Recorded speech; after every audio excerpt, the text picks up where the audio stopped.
Nah, di video kali ini saya akan sharing ya seputar masalah sistem transfer pada senapan angin, sistem transfer di bagian laras ya tentunya. Nah, untuk bagian transfer tentu di sebuah unit itu sangat penting ya, karena baik atau tidaknya sistem transfer angin, jadi supaya angin itu 100% ke laras, itu kita akan melihat bagaimana sistem transfernya ya.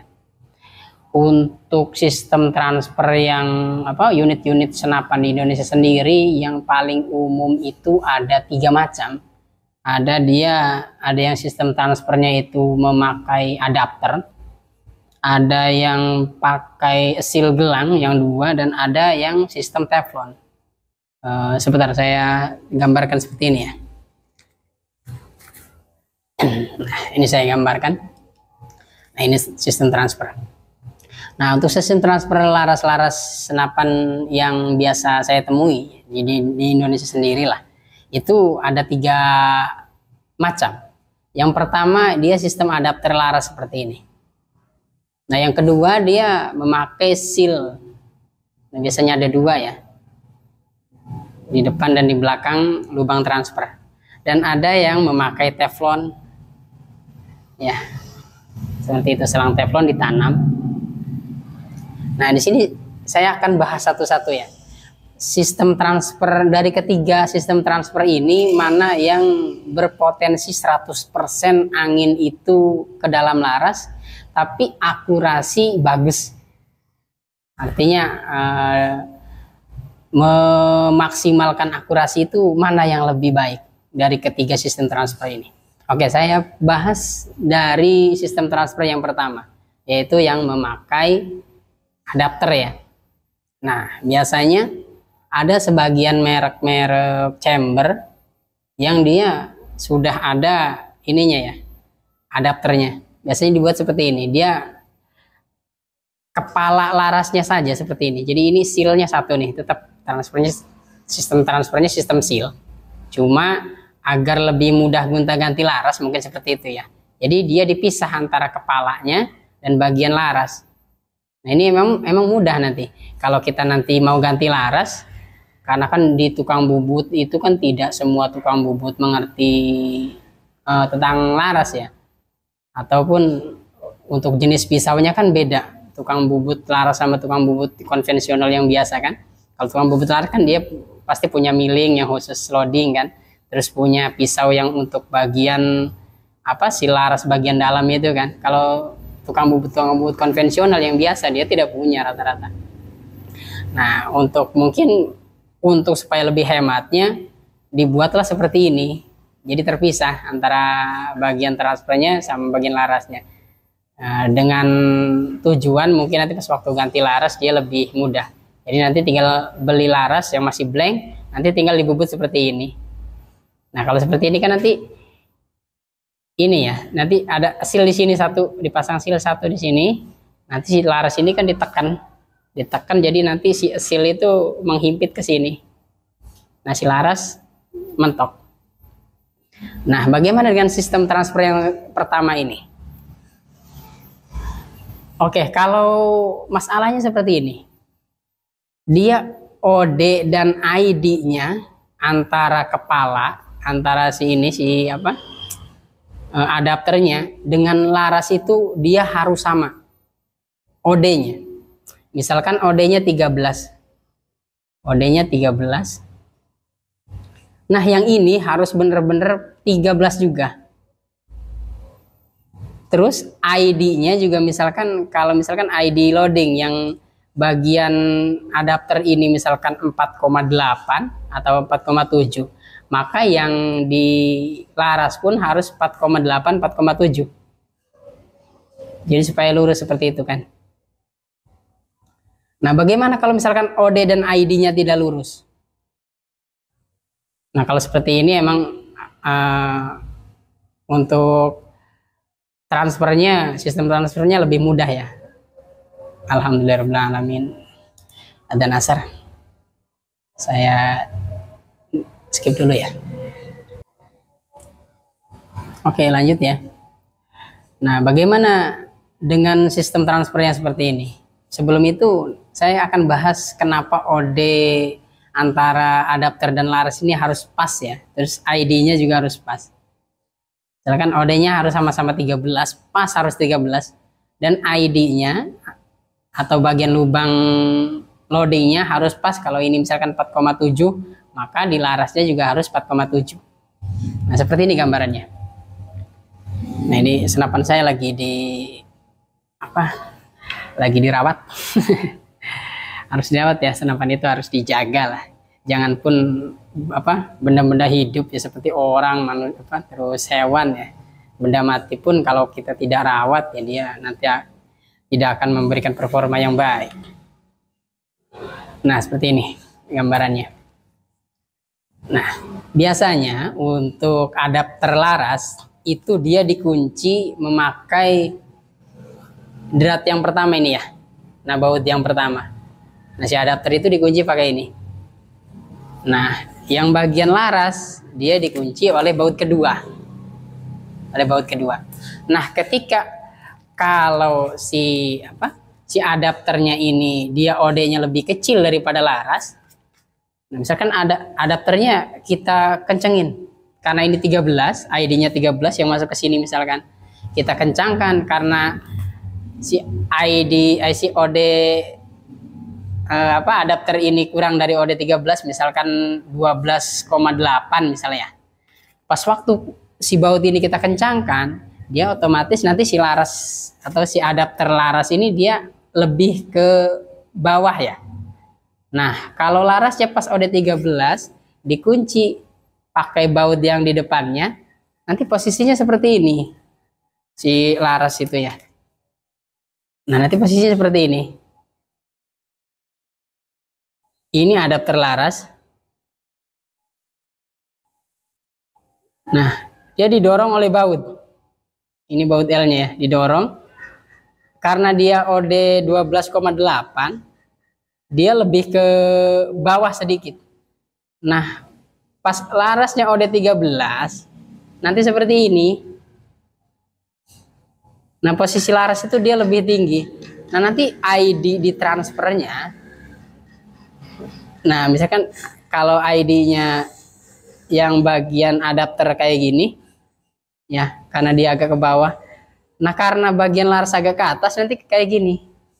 Dia tidak lurus. Nah, seperti itu. Seperti ini ya. Jadi dia bahasa sayanya mengundak. Jadi ada undakan di sini. Nanti mimis pas waktu melintasi loading laras. Nah, saya coba gambarkan ya. Dia akan menghantam bagian sini. Nah, di bagian sini dia akan menghantam. Jadi karena kan loadingnya itu karena ini kekecilan OD-nya, sementara larasnya pas OD 13. Jadi dia agak ketekan ke bawah yang si adapter. Kalau laras pas dia presisi ke lubang chambernya itu. Dia kan agak ke bawah. Nah, nanti akan ada undakan seperti ini di posisi loading. Berarti loading itu tidak mulus. Alhasil nanti si mimis pas waktu didorong menggunakan seat lever nyangkut di sini bagian kepalanya. Nah, jadi nanti si mimis malah rusak dulu sebelum ditembakkan. Akurasi nanti ngacak. Jadi untuk sistem transfer seperti ini untuk anginnya ya, anginnya sendiri karena menggunakan seal, tentu nanti bagaimana sealnya ya. Kalau sealnya baik, bagus, tidak cacat, tentu transfernya nanti sistem transfernya bagus lah, gitu kan. Walaupun tidak bisa 100% ya, tidak 100% angin ke laras itu tidak lah, menurut saya tidak. Mungkin ada selisihnya, tidak akan 100%.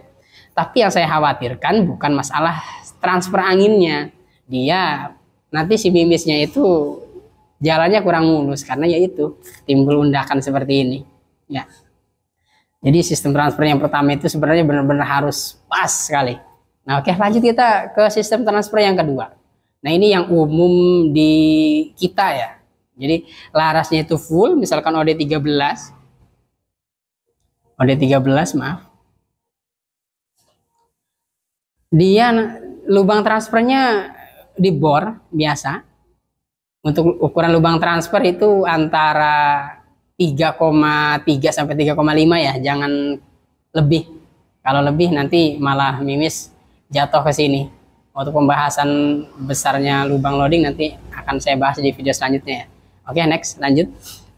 Nah, yang umum itu seperti ini. Jadi laras OD13, lubang transfer ya kita bor seperti itu di sistem bor. Nanti ini dibuatkan rumah untuk sil laras. Nah, seperti ini ya. Nah, untuk sistem transfer seperti ini sebenarnya sama seperti yang pertama. Dia mengandalkan sil. Ya. Nah, kalau yang seperti ini rata-rata atau kadang-kadang angin itu tidak langsung keluar dari lubang. Jadi mungkin ada sebagian yang memutari sil dulu, memutari ini dulu baru masuk ke sini. Seperti itu ya.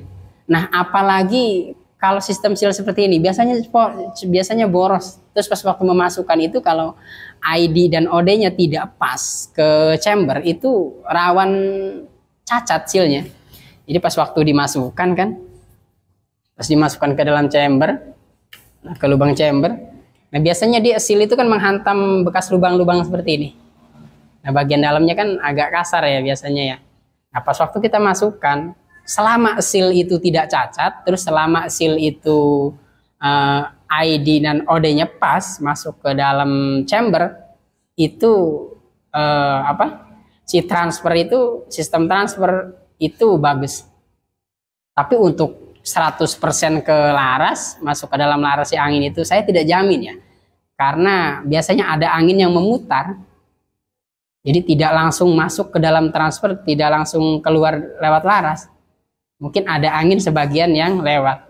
Nah, kasus yang selanjutnya yang saya temui dari sistem transfer seperti ini, dia kalau derat yang ini agak longgar, jadi derat dengan si baut L-nya ini agak longgar, kan yang ngunci si laras ini kan lubang transfer itu kan biasanya lurus.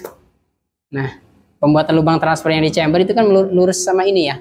Nah, seal itu adanya kan di sebelah sini dan sebelah sini ya, si laras itu kan. Jadi pas waktu dikunci pakai baut L, ini baut L. Nah, di sini ada, kalau si deratnya ini tidak bagus, ya antara derat baut L dengan yang di derat chambernya itu ada lubang sedikit saja misalkan, agak longgar. Nah, nanti angin itu pasti ada yang keluar lewat sini. Nah, ada angin yang keluar lewat sini nih.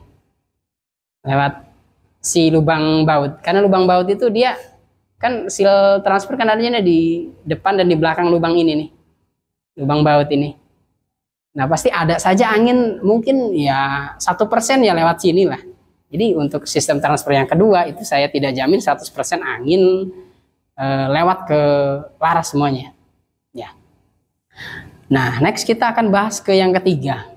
Nah, untuk yang ketiga ini sistem transfernya dia menggunakan selang teflon.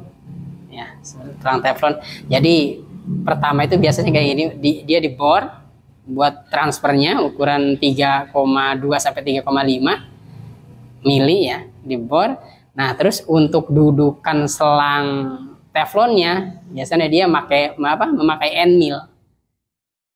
Jadi dibor lagi memakai end mill, tapi yang untuk dudukannya kan tidak sampai tembus ya. Tidak sampai tembus. Nah, seperti laras saya yang ini. Nah, ini agak jelek ya. Nah, ini kan selang teflon ini. Nah, di sekelilingnya ini kan selang teflon. Nah, dia lebih tinggi daripada larasnya. Nah, kalau yang seperti ini sistem transfernya, ini saya jamin 100% si angin itu lewat laras semuanya. Karena tidak ada angin yang lewat sisi ke sini. Kan kalau sistem seal kan dia seal ada di sini kan 1, 2. Nah, biasanya pas waktu ditembakkan angin itu muter dulu. Tidak langsung semuanya masuk ke laras, tidak. Dia kadang ada yang muter dulu. Nah, di baut sini biasanya keluar entah berapa persen seperti itu. Kalau yang sistem seal yang seperti nomor 2 tadi ya. Atau yang nomor 1 juga sama seperti nomor 2, dia sistem seal juga. Nah, kalau yang seperti ini dia 100% harus ke laras. Cuma nanti masalahnya untuk pemasangan lubang transfer seperti ini dan pembuatan transfer seperti ini itu harus benar-benar lurus menyesuaikan dengan transfer yang ada di chamber, harus benar-benar lurus. Nah, untuk mengakali hal tersebut biasanya nanti untuk pas bagian transfer itu nanti diluruskannya. Nah, biasanya pengrajin itu dibuat titik seperti ini. Nah, di bagian mulut larasnya ya. Nah, ini dibuat titik. Nah, titik ini nanti dia lurus ke lubang transfer. Nah, seperti itu kan. Dia lurus ke tengahnya ini. Jadi pas waktu pemasangan ke chamber, nah si bagian titik itu adanya di bawah. Adanya di bagian bawah. Sehingga antara lubang transfer pada laras dengan lubang transfer yang ada di chamber itu 100% lurus. Nah, kalau yang untuk yang seperti ini dia insya Allah lah 100% angin itu ke laras. Tidak ada angin yang keluar di sela-selanya atau di pinggir-pinggirnya, ini tidak ada. Nah, yang seperti ini juga enaknya dia tidak boros ya. Karena kan kalau yang sistem seal seperti yang nomor pertama, yang kedua kan, dia kalau pas waktu memasukkannya itu si sealnya terlalu besar, dia kan nanti coal, nanti cacat sealnya, nanti kita ganti lagi seal, beli lagi seperti itu. Jadi banyak kekurangannya seperti itu. Dia boros seal, tapi kalau yang sistem selang teflon seperti ini, dia lebih menghemat lah, lebih hemat. Cuma kalau di pengrajin kita atau apalagi di online itu jarang ya seller-seller laras itu yang membuat loading laras itu model seperti ini. Nah, rata-rata itu ya yang seperti nomor 2 seperti ini kan. Nah, berarti untuk saran saya ke teman-teman, jika ingin 100% angin itu keluar lewat laras, pakai sistem transfer yang ketiga, yaitu yang memakai selang teflon. Apalagi ya? Sepertinya sudah. Oke, untuk teman-teman yang yang mempunyai saran dan kritik mengenai sistem transfer ya, boleh komentar di kolom komentar ya. Oke, terima kasih.